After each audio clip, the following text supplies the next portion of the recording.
Coming up in this week's episode of Coast News, Six Flags America has permanently closed after over 50 years of operation, and a brand new, potentially world-class theme park has been unveiled for South Korea.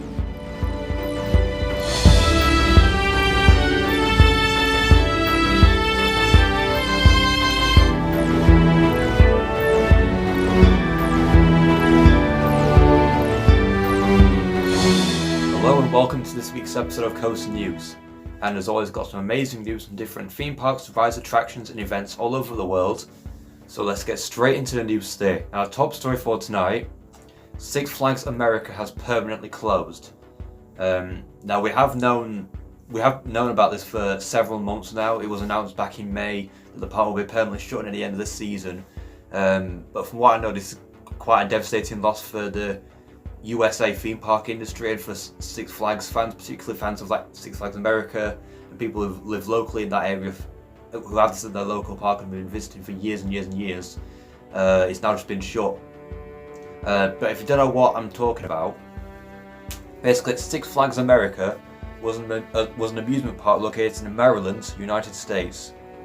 Originally opening in 1974 as the Largo Wildlife Preserve, it operated as a drive-through safari experience until 1978, when the Wildlife Preserve closed and gradually turned into an amusement park called Wild Kingdom.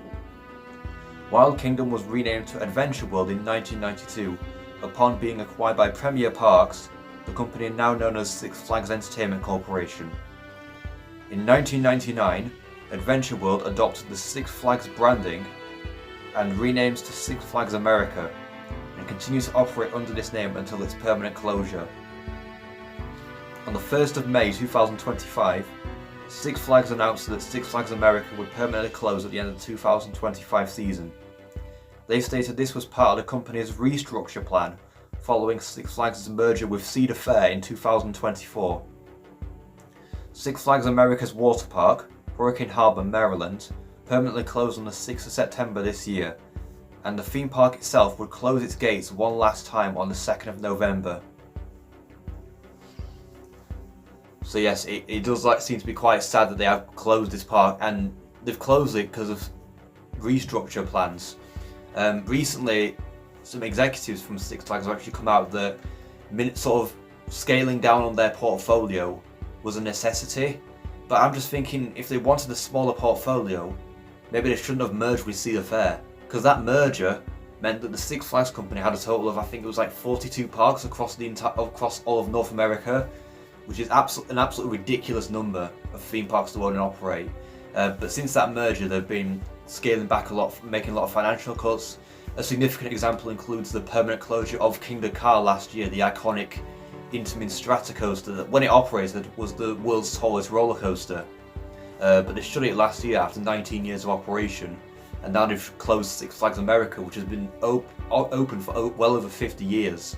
So yeah, it's not good. It's kind of dark times for maybe the Six Flags company, but hopefully there'll be a light at the end of the tunnel, and maybe, just maybe, the other parks will survive. We'll have to wait and see. In other news today, and this is some brighter news, a brand new Paramount theme park has been announced for South Korea. And this is actually quite significant considering this is sort of the first attempt at Paramount Pictures building a brand new theme park since the London resort happened and sort of went under. But I'll talk about that in a moment. But first of all, if you don't know what I'm talking about, basically, Hwaseong, correct me if I'm pronounced that wrong, Hwaseong International Theme Park is an upcoming theme park for the new Starbase City Resort in South Korea. Planned in partnership with Paramount Pictures, the new park is estimated to open in 2030. The new entertainment complex is being built by retail company Shinsegae, who have recruited Paramount to design the theme park side of Starbase City. The theme park is set to include brand new attractions based on Paramount-owned IPs, such as Top Gun, Nickelodeon and Star Trek. Originally announced on the 10th of October 2024, Hwaseong International Theme Park was first slated for a 2029 opening. Most recently, Shinsegae have stated that the first phase of the brand new theme park will now open in 2030. Starbase City will be located 28 miles from Seoul, and the total land size of the theme park is set to be 1,045 acres.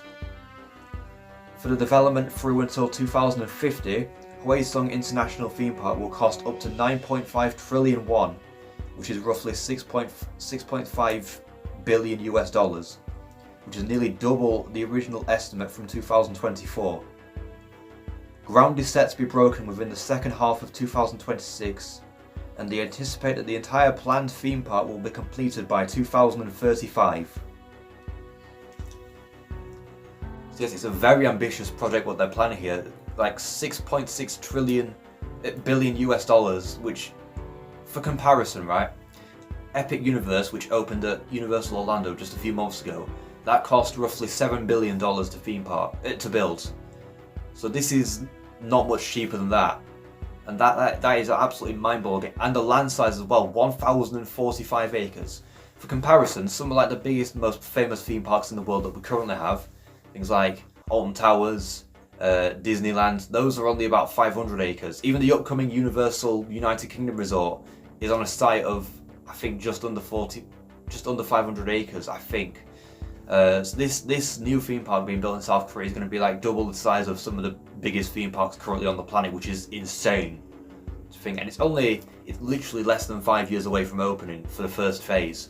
Now, this is sort of harkening back to the whole plan for the London resort, because that was a theme park planned in development that was partnership with Paramount Pictures originally. That was meant to be built here in the UK, specifically on the Swanscombe Peninsula in Kent. But that went through years and years of planning issues, environmental issues, and eventually just got cancelled. So, I mean, hopefully this park won't have the same problems. We'll just have to wait and see, and we'll find out in a few years whether it actually gets built or not. Also in the news today, Drakon at Portland's Park has completed vertical construction. Now, it's actually crazy how quickly they've built this thing. It's not even a small ride either. It's a pretty big investment for Portland's Park. But if you don't know what I'm talking about, basically Drakon is a brand new Gerstlauer Eurofighter set to open in 2026 at Portland's Park in Romsey, England.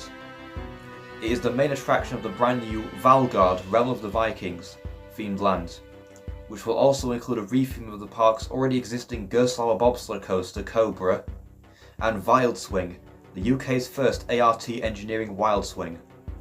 Additionally, a brand new restaurant and a children's play area will form part of Valgard. In late September 2025, the first track and support pieces were installed for the station building and the base of the lift hill. In the last week, speed ramped up rapidly on vertical construction of Drakon, with the first inversion on the ride being installed within 1 day. As of yesterday, the entire track for Drakon had officially been completed, taking a total of 7 days to complete the vast majority of the ride's layout. Valgard Realm of the Vikings is set to open on the 16th of May 2026.